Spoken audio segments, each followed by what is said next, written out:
সাহাবায়ে কেরাম বসে আছে, নবীজি ওয়াজ করবেন, সাহাবায়ে কেরাম শুনবেন।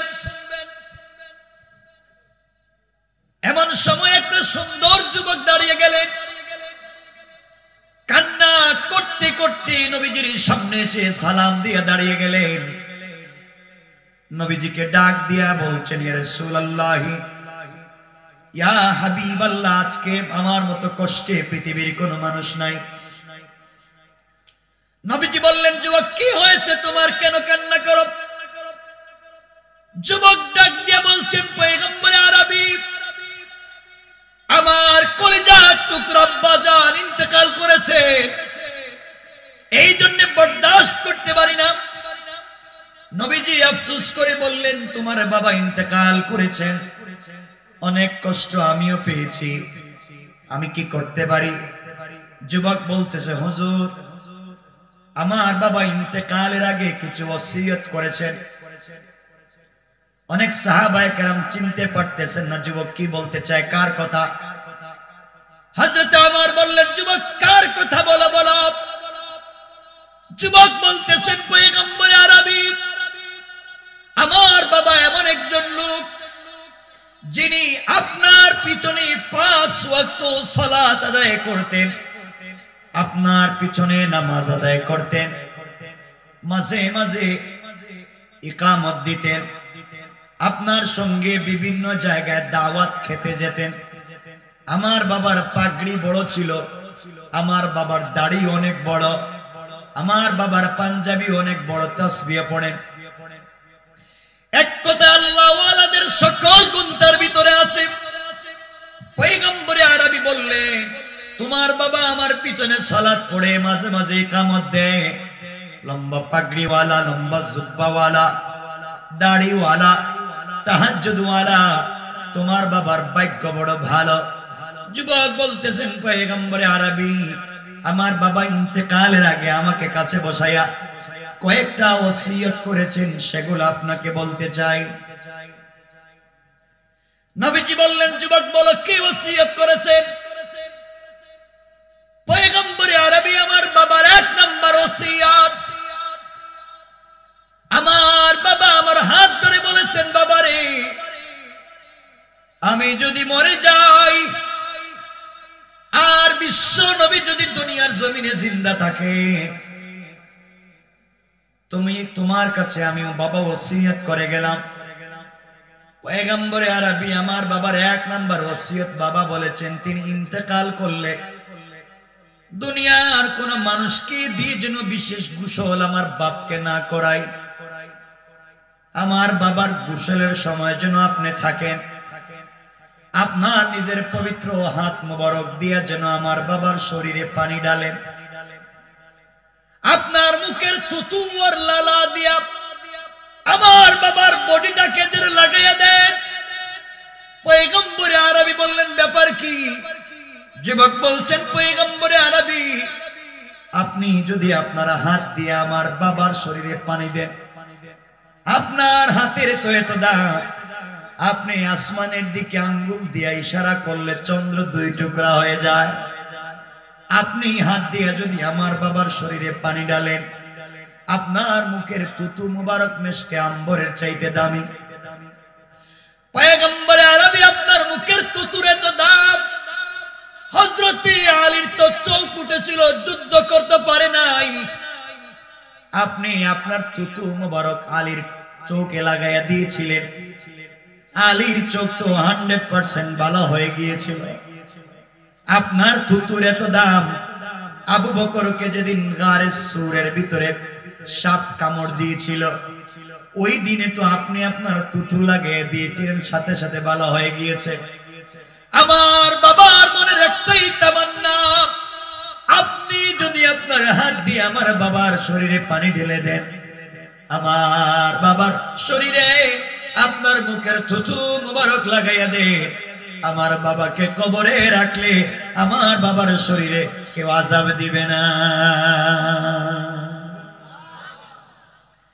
নবীজি বললেন, যুবক মেনে নিলাম, তোমার বাবার গোসলের সময় আমি যাব,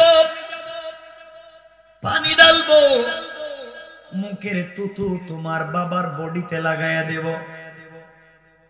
পয়গম্বরে আরবি খুশি হয়ে গেলাম। আমার বাবার 2 নম্বর ওসিয়ত। বাবা বলেছেন তার ইন্তেকালের পরে তার কাফনের জন্য যেন দামি কোনো কাপড় না দেয়, পৃথিবীর কোন কেনা কাপড় যেন না দেয়। আমার বাবা বলেছেন তিনি মারা গেলে তার কাফনের কাপড়ের জন্য আপনার পরনের একটা জুব্বা, আপনার পরনের একটা পাঞ্জাবি আমার বাবার কাফনের জন্য আপনি দিয়ে দিবেন। পয়গম্বর আরবি আমার বাবা বলেছেন আপনার বডির সঙ্গে যে কাপড়টা লেগেছিল এমন একটা কাপড় যদি আমার বাবার জানাজায় কাফনের জন্য আপনি দেন, আমাদের বিশ্বাস যেই কাপড়ের প্যাকেটের ভিতরে আমার বাবা থাকবে, যেই কাপড়টা রাসূলের বডিতে লাগানো ছিল, আমার বিশ্বাস ওই কাপড়ের উপরে ফেরেশতারা আযাব দিবে না। নবীজি বললেন যুবক মেনে নিলাম, আর কি বলতে চাও? যুবক বলছে পয়গম্বরে আরবি আমার 3 নম্বর ওসিয়ত। বাবা বলেছেন 3 নম্বর ওসিয়ত, তিনি মারা গেলে দুনিয়ার কোন মানুষকে দিয়ে যেন তার জানাজা না পড়ানো হয়, আপনি আমার বাবার জানাজার ইমামতি করবেন। পয়গম্বরে আরবি আমার বাবার বিশ্বাস রাসূল পাক যদি আমার বাবার জানাজার ইমামতি করেন তাহলে কেউ কোনদিন কবরের ভিতরে আযাব দিবে না। নবীজি দাঁড়ায়া চোখের পানি ছেড়ে বললেন যুবক কথা দিলাম আমি তোমার বাবার জানাজার ইমামতি করব। আল্লাহু আকবার।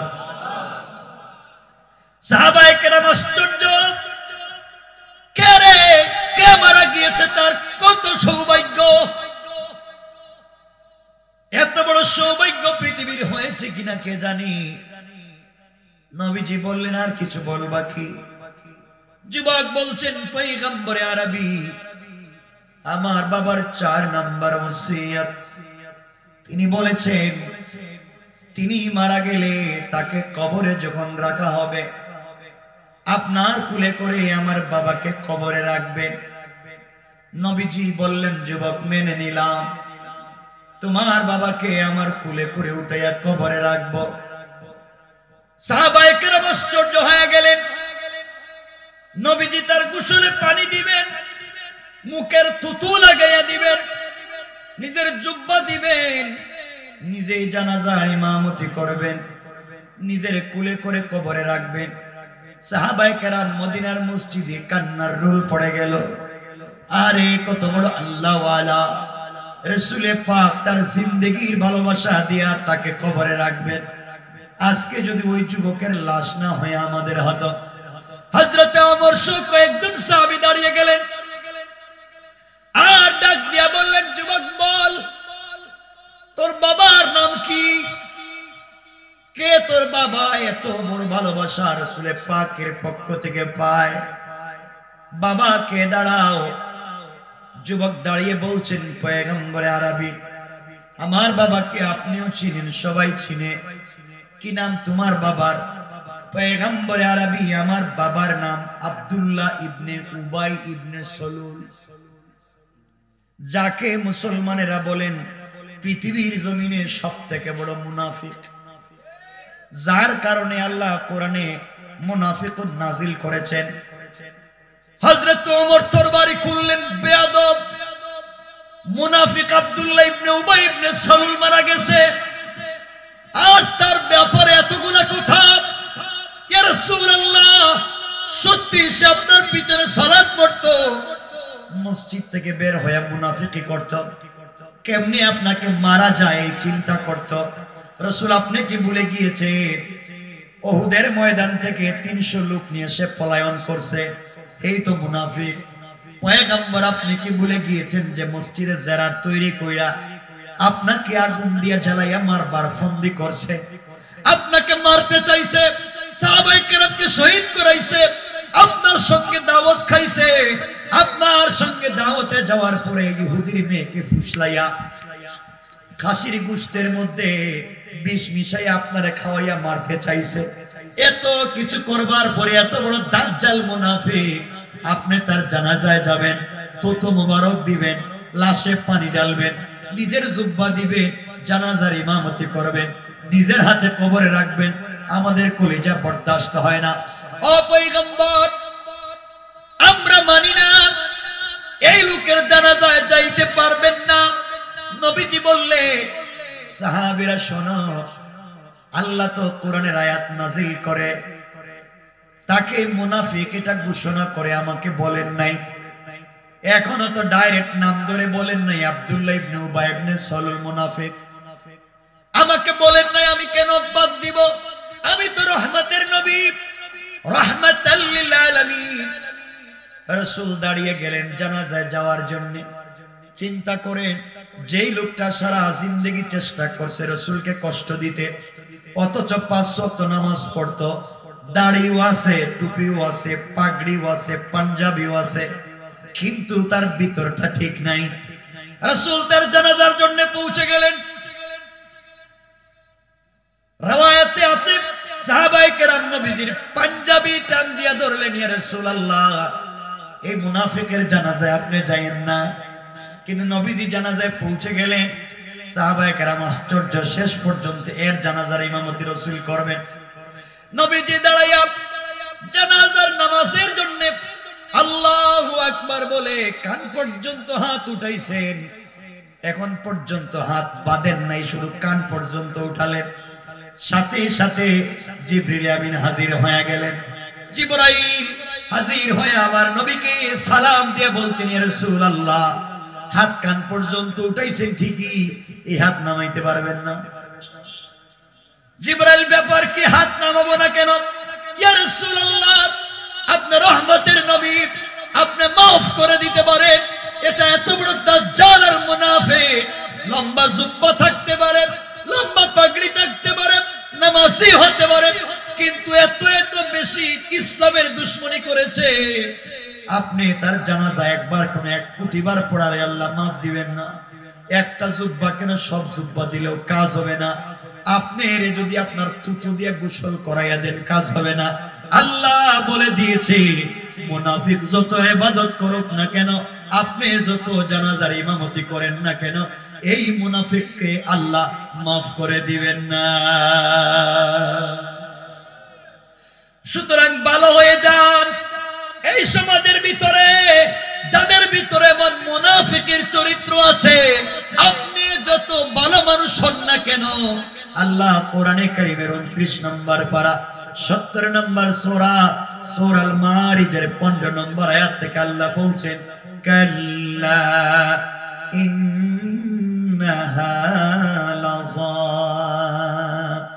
নাযাতাল লিশওয়া। আল্লাহ বলছেন, কখনো ছেড়ে দেবেন না। আগুন দিয়ে জ্বালাবেন, হাড্ডি জ্বালাবেন, গোশত জ্বালাবেন, আল্লাহ ছেড়ে দিবেন না। সুতরাং আমাদের মধ্যে যদি দুইজনকে দিয়ে লাগানোর মতো কোনো কন্ডিশন থাকে, এর কাছেও গিয়ে বদনাম করে, ওর কাছে গিয়ে বদনাম করে, ওর ভালো এর কাছে বলে, ওর খারাপ ওর কাছে বলে, আসেনি? কথা বলেন আছে? এই যে রমজান এসেছে, আপনি যত ইবাদত করেন কাজ হবে না। সারা রাত্র তাহাজ্জুদ পড়েন, সারা দিন রোজা রাখেন, কাজ হবে না, যতক্ষণ পর্যন্ত তওবা করে ভালো মানুষ হবেন না। এই জন্য আমার তেলাওয়াতকৃত আলোচনাতে বলছেন, ওয়াল্লাযীনা ইয়াকুলুনা রব্বানা সরিফ আন্না আযাব জাহান্নাম ইন্না আযাবাহা কানা গরামা। আমার আল্লাহ বলেছেন, গোলাম রে, সাকারাত শুরু হয়ে যাওয়ার আগে, গারগারা শুরু হয়ে যাওয়ার আগে, কবরে চলে যাওয়ার আগে, মালাকুল মউত আজরাইল পৌঁছে যাওয়ার আগে, গোটা জিন্দেগির গুনার জন্য আমি আল্লাহর দরবারে হাত উঠাইয়া একবার যদি তওবা করে ভালো মানুষ হয়ে যাও, গোলাম কথা দিলাম তোমার গুনাহ যদি আসমান জমিন পর্যন্ত ভরে যায়, পৃথিবীতে এমন কোন ফাঁকা জায়গা নাই যেখানে তোমার গুনাহ নাই। আমি আল্লাহ কথা দিলাম গোলাম, তওবা করতে দেরি হবে, আমি আল্লাহ তোমাকে ক্ষমা করে দিতে দেরি হবে না। শর্ত হলো পাবলিকের হক থাকলে হক দিয়া দিবা, কাউকে কষ্ট দিয়ে থাকলে তার কাছে ক্ষমা চাইবা। আমি রব হয়তো আমার হক মাফ করে দিতে পারি, কিন্তু বান্দার হকের ব্যাপারে আমি কোনো কথা বলবো না। কথা বুঝতে পেরেছেন? কষ্ট হচ্ছে? 12টা হয়ে গেছে, আমি কি রেখা দিব? আপনাদের ভাবসাবে মনে হচ্ছে রেখা দিলে খুশি মনে হয়। তাহলে এতক্ষণে যা বললাম কি বুঝতে পেরেছেন? কি বুঝছেন? যে নামাজ পড়েও আমরা দেখেন ইমাম সাহেব যারা আছে আপনাদের এলাকায়, সব ইমাম সাহেবেরা দোয়া করে মুসল্লিদের জন্য, আল্লাহ আমার মুসল্লিরা আমাকে খাওয়ায়, আল্লাহ আমার মুসল্লিদের হায়াত বাড়াইয়া দাও, রিজিকে বরকত দাও, দেয় না? নাকি নাকি আপনাদের ইমাম সাহেব কোনোদিন দোয়া করছে আল্লাহ আমাদের এলাকার আমার মুসল্লির কপালে ঠাডা ভালো না? দোয়া করছেন কোনোদিন? বলেন। ইমাম সাহেব একটা দিন একটা মুসল্লির বিরুদ্ধে দোয়া করলো না, আর এই মুসল্লি মসজিদের বাইরেই ইমামের বিরুদ্ধে লেগে। ঠিক কিনা বলেন না? ঠিক কিনা বলেন? এগুলো কেন করেন বাপ? কষ্ট হচ্ছে না তো আপনাদের? এতক্ষণ বোঝালাম মৌলিক বিষয়।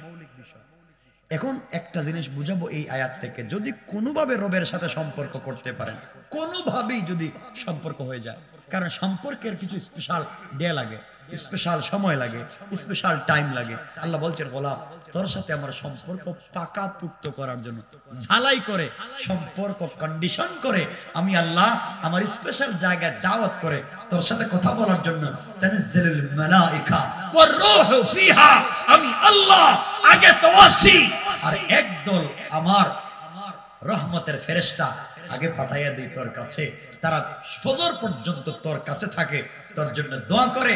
আমি আল্লাহ ওই দিন তোর সাথে কথা বলি স্পেশাল ভাবে। এই দিন রমজানুল মুবারকে আসতেছে, রবের সাথে সম্পর্ক কঠিন করে জোড়াবা। আল্লাহ বলছেন তুই আমার সাথে কথা বল, আমি বললাম তোর সবগুলা কথা শুনবো। সুবহানাল্লাহ। এই কথা বলতে পারবেন তো ইনশাআল্লাহ? আল্লাহর কাছে চাইলে যে আল্লাহ দিবেন। আমি কি বলবো এই কথাগুলো? যাবো সামনের দিকে যাবো। কারো যদি প্রস্রাবে ধরা উঠেন, যদি আমি কি উঠছি প্রস্রাব করতে গেছি, তাহলে আপনারা যাইবেন তো, একজন না হলে উঠবেন তো, উঠবেন না কিন্তু বৈশা রয়েছেন। আমি কয়েক মিনিট আরম্ভ করবো, 12টার উপরে হয়ে গেছে। কথাগুলো শুনেন কি বলতে চাই। যদি আল্লাহর সাথে সম্পর্ক, এখনকার যে কথা বলছি দিল দিয়ে শুনবেন, যদি কোনোভাবে রবের সাথে সম্পর্ক করতে পারেন, আমি দুনিয়া ঘুরে দেখছি কোনো জায়গায় শান্তি নেই। শান্তি একটা জায়গায়, সেটা হচ্ছে রবের কদমে সেজদায়। সেজদা আমার কষ্ট হয় কোন জায়গায় জানেন? হাদিসে কুদসিতে আল্লাহ বলছেন তোমরা দোয়া করো রুকুতে, তোমরা দোয়া করো সেজদায়, তোমরা দোয়া করো নামাজে। রাসূলও শিখাইছেন নামাজে দোয়া করো। রাসূল নিজে সালাতে দোয়া করতেন সেজদায়। আর আমরা এমন পাগলা যে আমরা সালাম ফিরাইয়া আল্লাহ আল্লাহ কি রে, এটা তো নামাজ শেষ। কি বুঝলাম না। এখন ঘর থেকে বাইরে দিকে আমার কাছে চায়। আপনি প্রধানমন্ত্রীর অফিসে গেলেন, কিচ্ছু চাইলেন না, প্রধানমন্ত্রীর অফিসে গিয়ে শুধু প্রধানমন্ত্রীর পাম দিলেন, আপনি এমন, আপনি তেমন, আপনি এই সেই হাবিজাবি বললেন, কিছু চাইলেন না। প্রধানমন্ত্রীর অফিস থেকে বাইরে রাস্তায় বাইরে হইতে গেছে, মাননীয় মন্ত্রী, প্রধানমন্ত্রী আমার একটু রাস্তার দরকার। পাগল নাকি? আমার রুমে আসলো, আমার সাথে বসলো, কথা বললো, কিচ্ছু চাইলো না, বাইরে গিয়া কই লাগলো। তাহলে আল্লাহ বলছেন এই গোলাম তুই তো আমার কাছে ছিলে, আমার কদমে সেজদায় ছিলে, আমি তোর কাছাকাছি ছিলাম। মিন হাবলিল ওয়ারিদ, তুই যখন সেজদায় আমি তখন তোর কাছাকাছি। ওই সময় কিচ্ছু চাইলে না। নামাজ শেষ, সালাম ফিরাইয়া, নামাজ শেষ না আছে? সালাম ফিরানোর উপরে নামাজ থাকে না শেষ? এখন চাই আল্লাহ আমারে আমার একটা ছেলে দেও, আমারে একটা 2 বস্তা কি দাও, পাত্তর দেও, একটা গাড়ি দাও, বাড়ি দাও। কি রে বুঝলাম না। এতক্ষণ নামাজে ছিল, কিছু চাইলো না, নামাজ থেকে বাইরে দেখি চাই। এটা কি কন্ডিশন বলেন তো? মা কিছু বলতেছেন না কেন? হ্যাঁ কি চাইছেন? শুধু সুবহান রাব্বিয়াল আলা, আল্লাহ তুমি বড়, আল্লাহ তুমি বড়। আল্লাহ আমি বড় তো জানি, আমি বড় তো জানি সুবহান রাব্বিয়াল আলা। আল্লাহ বলে সাব্বাহতানি, অবশ্যই আমি পবিত্র। আল্লাহ শুধু পবিত্র না, আলা, আল্লাহ বলেন আলাইতানি, আমি তো বড়। কি হইছে? আমি বড়, আমি পবিত্র, কি হইছে? কিচ্ছু কয় না। আল্লাহ কি ব্যাপার বুঝলাম না, খালি কয় আমি বড়, আমি তো জানি আমি বড়, কিচ্ছু হ্যাঁ কিচ্ছু কয় না। হাতে গনতেছে কয়বার, 3 বার হয় না কেন? ইমাম সাহেব উঠে না কেন সেজদা থেকে? এই চিন্তা শেষ, ঠিক কিনা বলেন? তাড়াতাড়ি উঠে না কেন?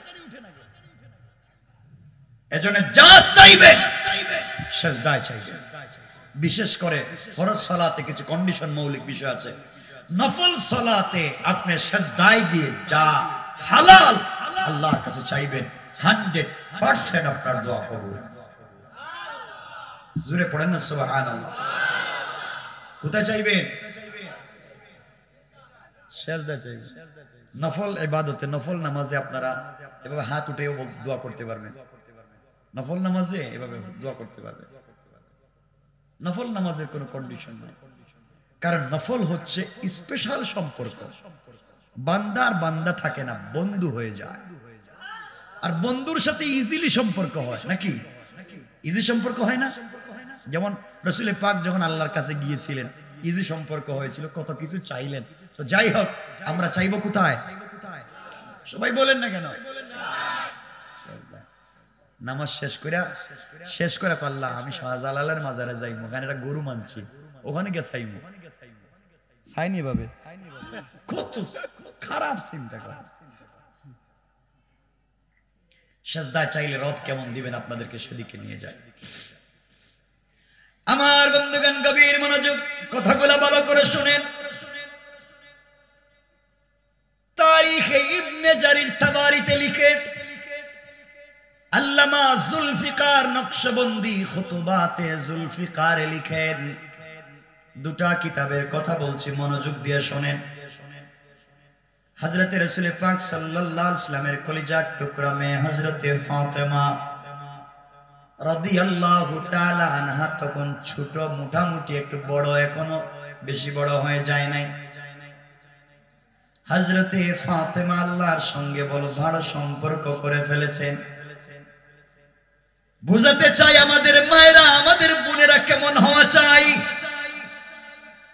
হযরতে ফাতেমার সঙ্গে আল্লাহর স্পেশাল একটা সম্পর্ক হয়ে গিয়েছে। হযরতে ফাতেমা সারাদিন অপেক্ষা করেন আর দোয়া করেন, আল্লাহ তাড়াতাড়ি সূর্য ডুবে সন্ধ্যা হয় না কেন? একদিন নবীজি বলছেন, ও ফাতেমা, নবীজির মেয়ে ফাতেমার কথা বলছি আমি, ও ফাতেমা তুমি কেন প্রতিদিন বলো সূর্য তাড়াতাড়ি ডুবে না কেন? ফাতেমা বলছেন, আব্বাজান রাত্র গভীর হয়ে গেলে আমি আল্লাহর সঙ্গে কথা বলতে বড় ভাল লাগে। রাত্র হয়ে গেলে আমি সিজদা করে আল্লাহকে যখন ডাক দেই, তখন আমার কানে শুনি আল্লাহ আমার ডাকের জবাব দিচ্ছেন। আল্লাহু আকবার। এই জন্য আমি গভীর রাত্রে অপেক্ষা করে, কখন রাত্র হয়ে যায়। তাদের ঘরে খাবার ছিল না, দামি খাট ছিল না, ওয়াইড আলমারি ছিল না, air cooler, air condition, tiles আর সিরামিক ছিল না। তাদের ঘরটা আল্লাহর ভালোবাসায় ভরা ছিল। ওই হযরতে ফাতেমার সঙ্গে ছোট্ট থেকে এক ইহুদির মেয়ের বন্ধুত্ব হয়ে গেল। ইহুদির মেয়ের সম্পর্ক হয়ে গিয়েছে। ইহুদির মেয়ের বন্ধুত্ব একদিন দুই দিনের না, একটানা 12 বছর। এই মেয়েটা আমার রাসূলের মেয়ে ফাতেমা ছাড়া কিছুই বুঝে না, কিন্তু মেয়েটা এক শিল্পপতি ইহুদির মেয়ে। ফাতেমাকে এত ভালোবাসে, এত বিশ্বাস করে, তার জীবনে ফাতেমা ছাড়া যেন আর কিছুই নাই। কিন্তু বাবার কারণে কালিমা পড়ে মুসলমান হতে পারে না। সকাল বিকাল হযরতে ফাতেমার কাছে বসে থাকে, কারণ খারাপ মানুষ যদি ভালো মানুষের সঙ্গে বন্ধুত্ব করে ভালো হয়ে যায়, আর ভালো মানুষ যদি খারাপের সঙ্গে বন্ধুত্ব করে ভালোটাও খারাপ হয়ে যায়। এই জন্য কার সাথে থাকবেন আপনার একান্ত পার্সোনাল ব্যাপার। আমি আজকে বলবো রবের সাথে কেমনে সম্পর্ক হবে। এই মেয়ে হযরতে ফাতেমাকে ডাক দিয়া বলে, ও ফাতেমা, দুনিয়ার জমিনে আমি তোমাকে ছাড়া এত কাউকে বেশি ভালোবাসি না। আমি জানি তুমি জীবনে যত পরামর্শ দাও কোনো পরামর্শ খারাপ দেও না। এই জন্য আমি চিন্তা করেছি আমি যখন আমার পৃথিবীতে জীবনের শ্রেষ্ঠ সিদ্ধান্ত নিব তখন তোমার সঙ্গে পরামর্শ করব। এই ফাতেমার সঙ্গে কথা বলে ইহুদির মেয়ে একদিন তার বাড়িতে গিয়েছে। যাওয়ার পরে ইহুদির মেয়েকে তার বাপ ডাক দিয়া বলছে, মা রে, তোমার বয়স তো কম হয় নাই মা, বড় হয়ে গিয়েছ, তোমাকে বিয়ে দেওয়া লাগবে। বাপ ডাক দিয়া বলছে, মা রে, আমি সিদ্ধান্ত নিয়েছি তোমাকে আমি বিয়ে দেব। আমার মেয়ে, আমার কোনো ছেলে নাই, আমার কোনো মেয়ে নাই, তুমি একমাত্র আমার মেয়ে। আমার কোটি কোটি টাকা আছে, সম্পদের কোনো অভাব নাই। মেরে আমি একটা ছেলে ঠিক করেছি, মদিনার সব থেকে শিল্পপতি ইহুদির ছেলে, দেখতে যেমন হ্যান্ডসাম, স্টাইলিস্ট, টাকাও আছে, দেখতেও সুন্দর, তুমি কি বিয়েতে রাজি? হযরতে ফাতেমার এই বান্ধবী ইহুদির মেয়ে বলছে, আব্বা জান,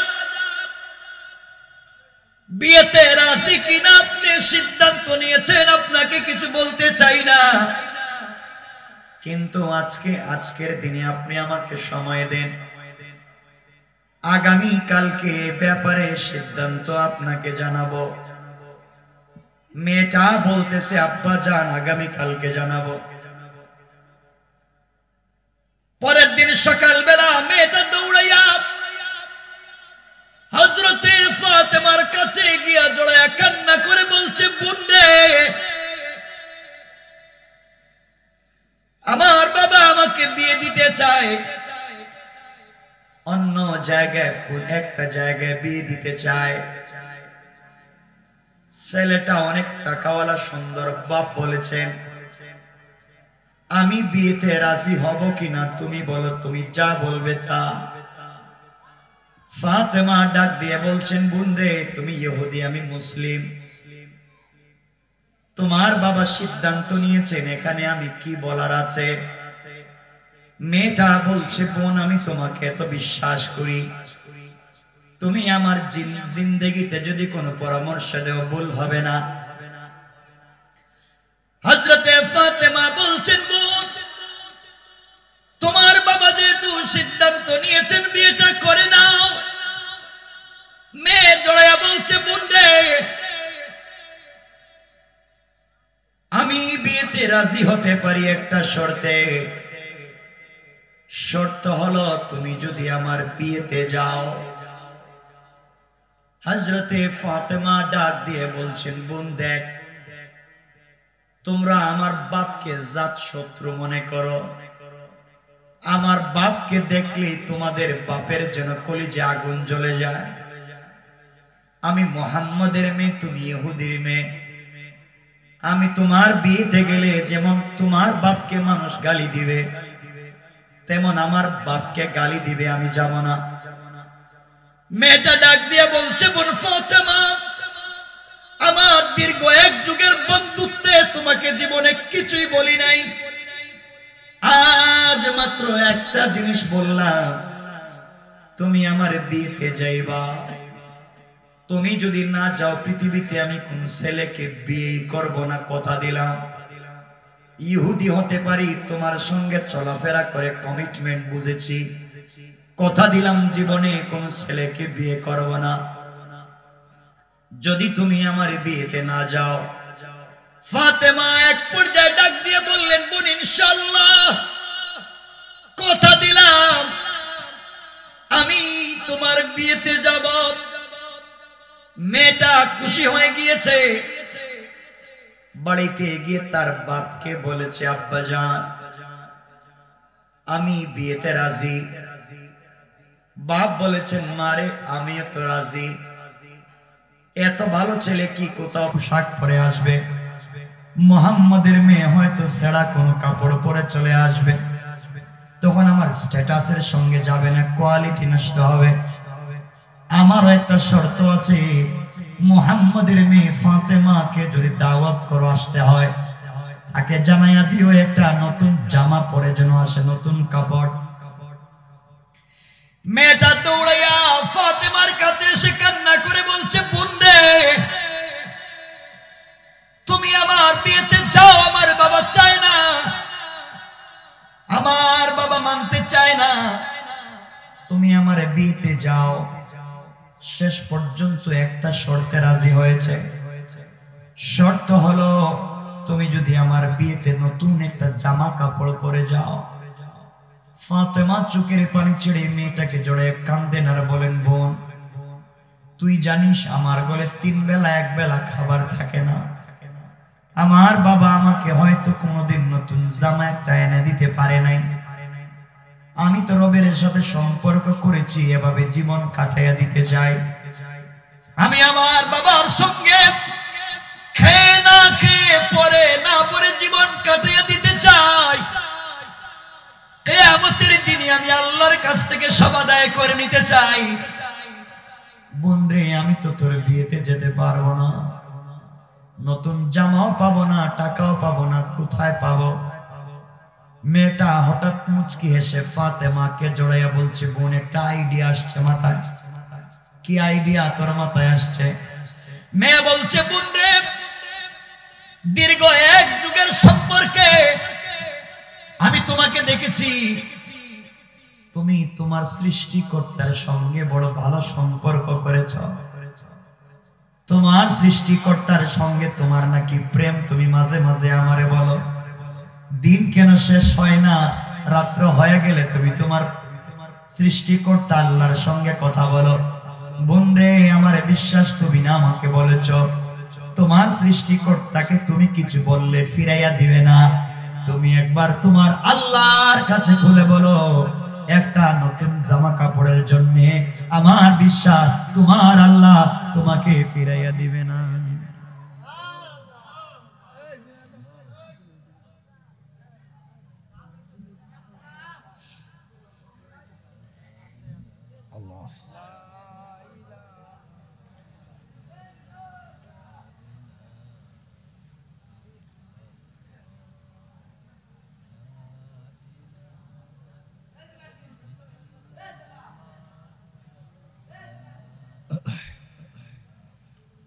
সাড়ে 12টা হয়ে যায়, আর কি করবো? হ্যাঁ, লম্বা হয়ে যেতেছে, লম্বা হয়ে যায়, দরকার নেই।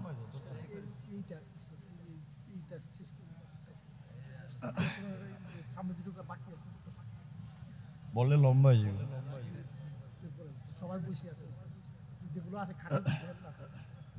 কই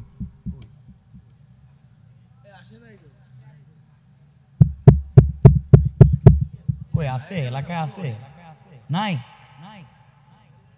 কি? আচ্ছা,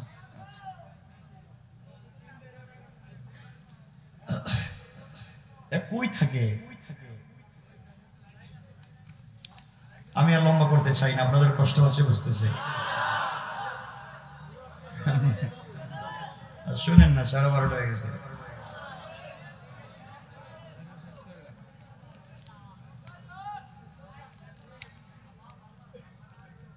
আমি সংক্ষেপ করে দিচ্ছি, বসেন, উঠবেন না।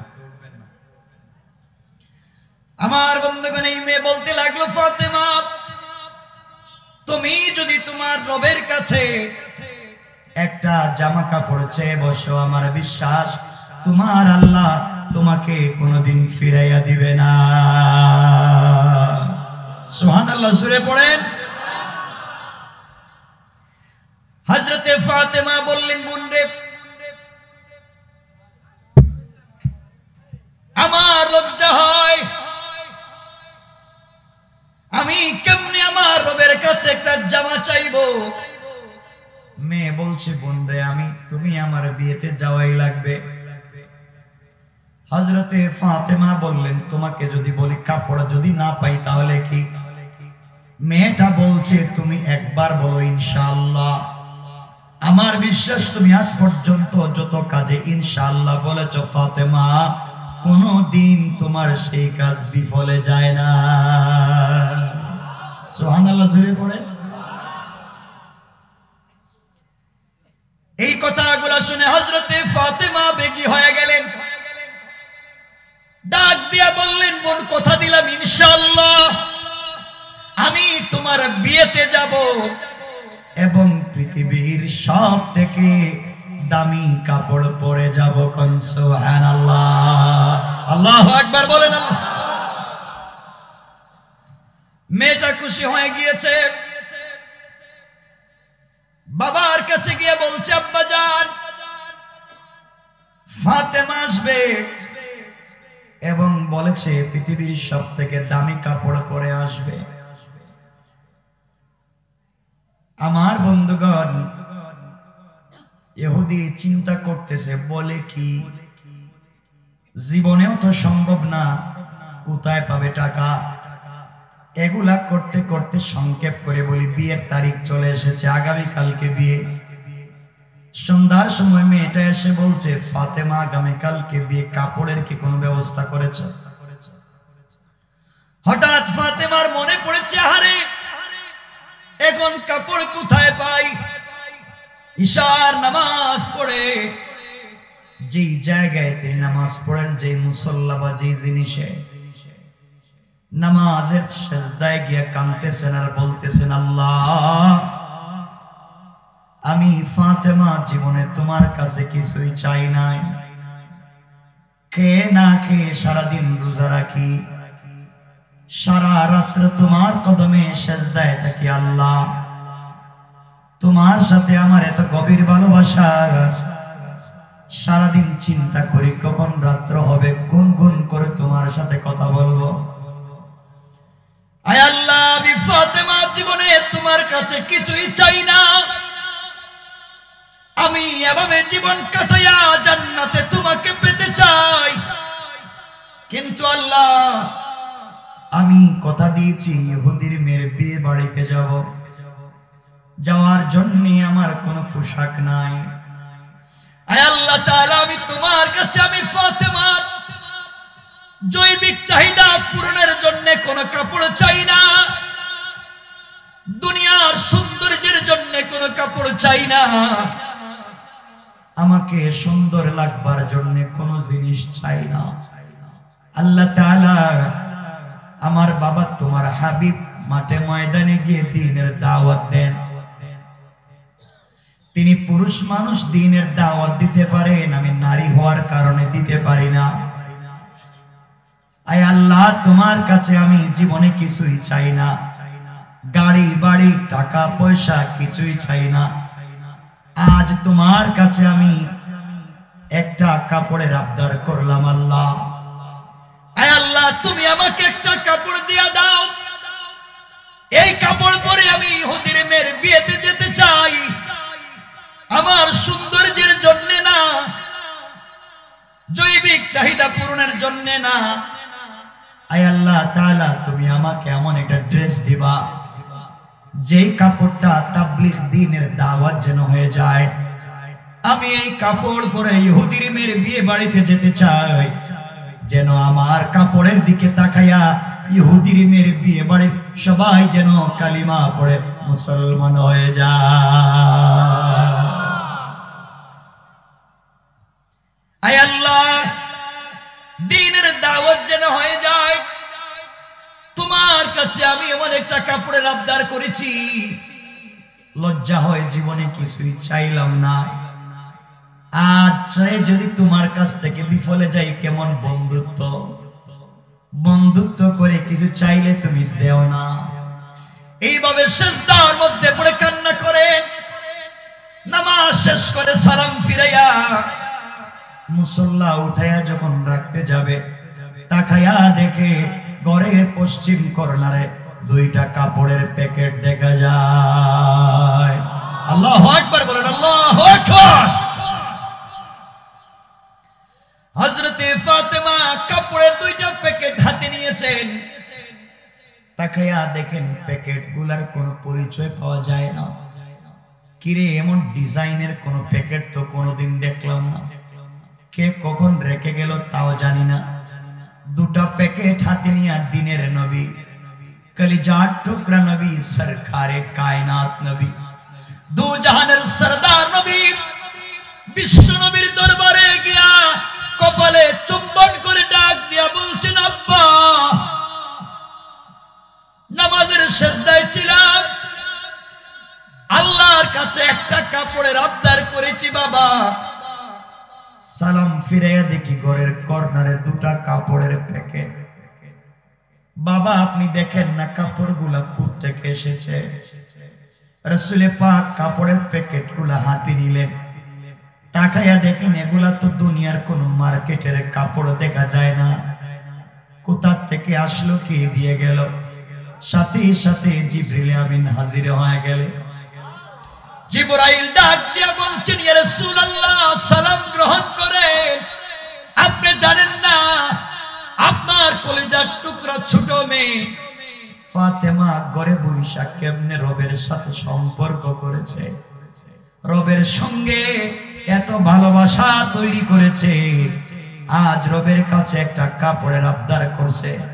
রব, আমি ছিলাম সিদরাতুল মুনতাহায়, ওখান থেকে ডাকাই না, জান্নাতুল ফিরদাউস থেকে 2টা কাপড়ের প্যাকেট পাঠাইয়া দিয়েছে। কেমনে আল্লাহর কাছে চাইতে হয় জানো? রবের কাছে চাও, সিজদায় গিয়া চাও। আমার বন্ধুগণ, রাসূল পাক ফাতেমাকে জড়াইয়া কাঁদলেন আর বললেন, মেরে, আমি জানি না বাবা, জানি না তুমি কেমনে রবের সাথে না খাইয়া খাইয়া এত সম্পর্ক করেছো। মা, দুনিয়ার সাধারণ কোন কাপড় না, তুমি আল্লাহর কাছে কাপড়ের আবদার করেছো। মা, আল্লাহ তোমার কথার উপরে খুশি হয়ে জান্নাতুল ফিরদাউস থেকে 2টা কাপড় পাঠাইয়া দিয়েছে। রাসূল কাপড়ের প্যাকেট খুললেন, এক প্যাকেটের ভিতরে দেখেন একটা ওড়না, এত সুন্দর ওড়না, স্টোন দিয়া, পাথর দিয়া ডিজাইন করা, অর্নামেন্টস দিয়া ডিজাইন করা, জুয়েলারি দিয়া ওড়নাটাকে ডিজাইন করা। আরেকটা প্যাকেট খুললেন, দেখা যায় একটা সালোয়ার, একটা কামিজ।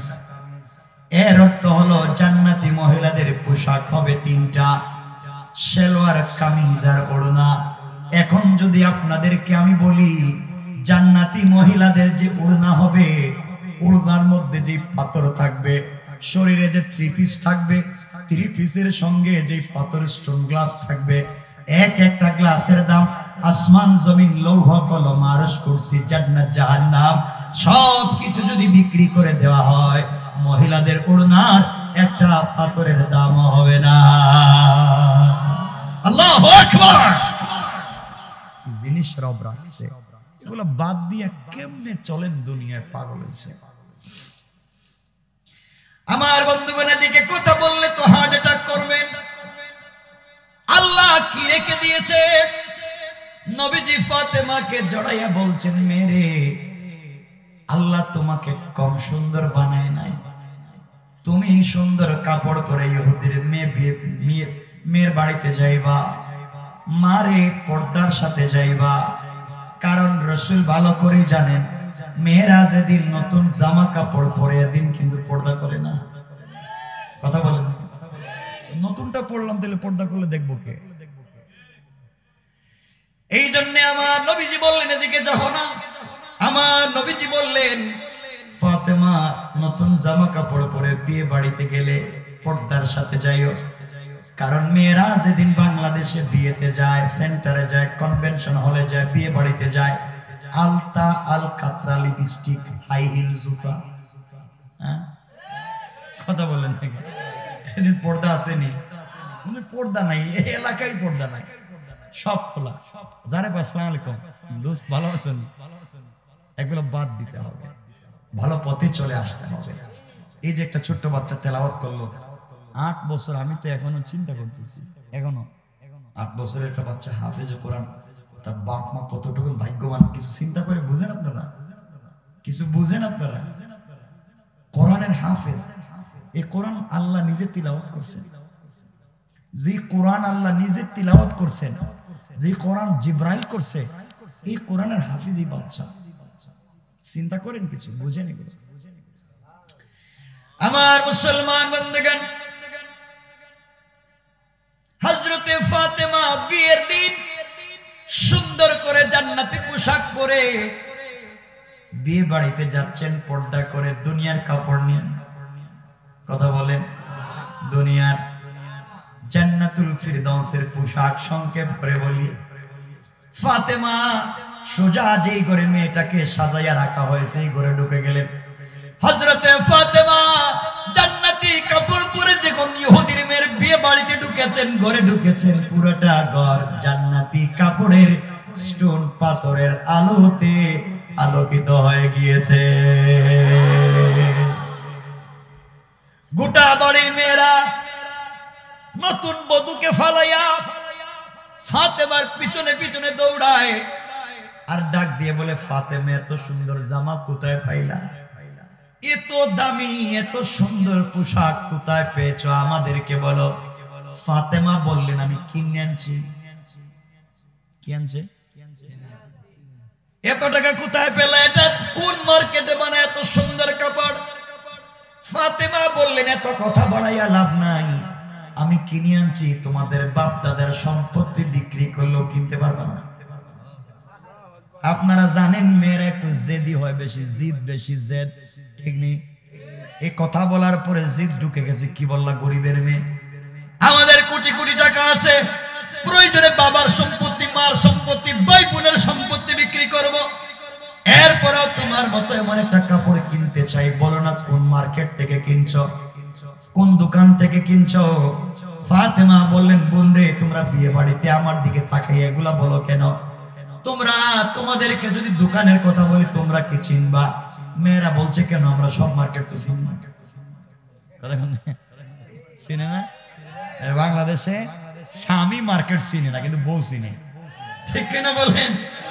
স্বামী স্ত্রী মার্কেটে গেছে, দেখবেন স্ত্রী সুন্দর একটা ব্যাগ কাঁধে নিয়ে, একটা লিপস্টিক লাগাইয়া, চুলগুলাকে সুন্দর স্টাইলিস্ট করে, ফেসটাকে এক্সট্রা অর্ডিনারি করে, ব্যাগ একটা কাঁধে নিয়ে, স্প্রে দিয়া মার্কেটে ঢুকতেছে। বাচ্চা একটা 3 মাসের ছিল, স্বামীর কুলে দিয়েছে, স্বামীটার পিছনে নিয়ে করতেছে, ঠিক কিনা বলেন?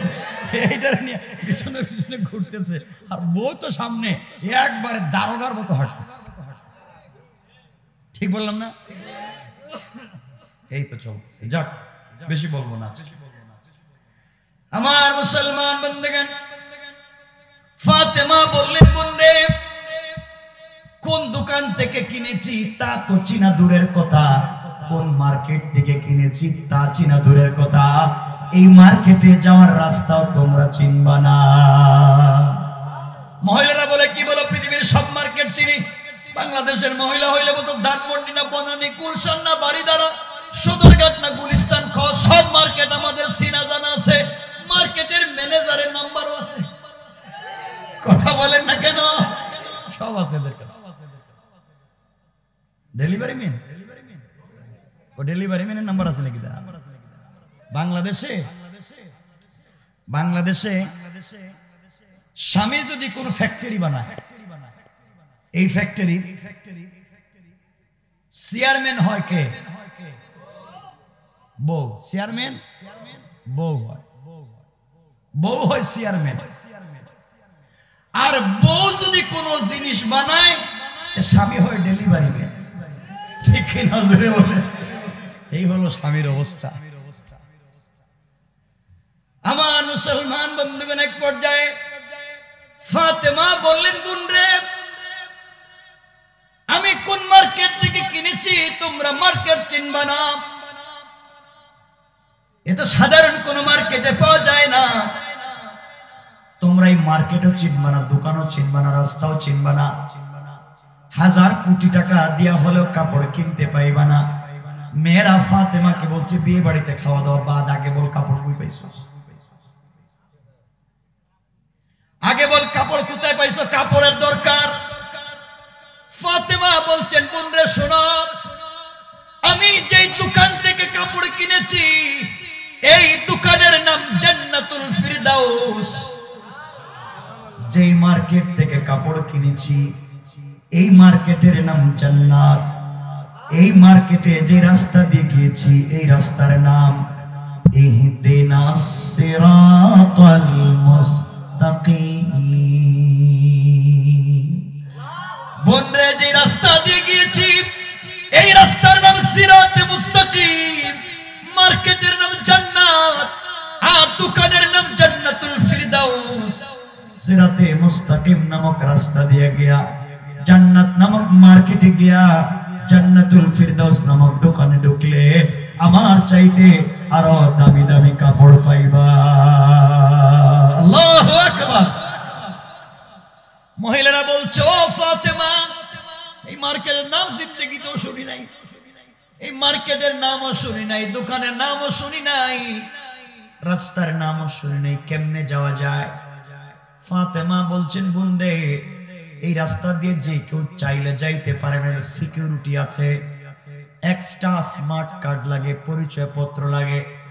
এই পরিচয় পত্র দেখালে আপনাকে পাস দিবে, নচেত দিবে না। কিন্তু এই যে স্মার্ট কার্ড, একটা কার্ড দিবে আপনাকে এটিএম কার্ডের মতো। এই কার্ডের একটা গোপন পিন নাম্বার আছে। এই পিন নাম্বার যদি মনে রাখতে পারো, মুখস্থ করতে পারো, তাইলে তুমি রাস্তা পাইবা, সিরাতে মুস্তাকিম পাইবা। আর যদি তুমি পিন নাম্বার মুখস্থ করতে না পারো, রাস্তাও পাইবা না, দোকানেও পাইবা না, মার্কেটও পাইবা না। কারণ তোমাকে এই সিকিউরিটি পিন নাম্বার মুখস্থ না করলে রাস্তা চিনাইয়া দিবে না।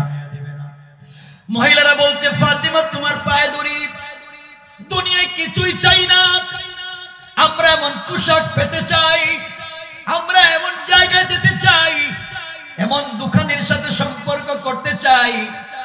ফাতেমা বলছেন, বোনরে শোন, এখানে গেলেই তোমরা যে কাপড় পাইবা তা না, মালিকের সাথে যদি সম্পর্ক হয়ে যায় টাকা নেয় না, ফিরিয়ে দিতে পারে। সুবহানাল্লাহ বলে। তাহলে বলো সিকিউরিটি কি কি করা লাগবে? ফাতেমা বললেন, তোমরা শুনো, যে রাস্তা দিয়ে যাইবা এই রাস্তার সিকিউরিটির নাম হলো ইসলাম, স্মার্ট কার্ডের নাম হলো আল কোরআন, আর পিন নাম্বার হলো লা ইলাহা ইল্লাল্লাহ মুহাম্মাদুর রাসূলুল্লাহ। লা ইলাহা ইল্লাল্লাহ পড়ে কোরআন মেনে ইসলামের পথে যদি চলো, সিরাতে মুস্তাকিম নামক রাস্তা পাইবা, সামনে গেলে জান্নাত নামক মার্কেট পাইবা, ওই মার্কেটে ঢুকলে জান্নাতুল ফিরদাউস নামক দোকান পাইবা, ওখানে গেলে আমার চাইতে দামি কাপড় পাইবা।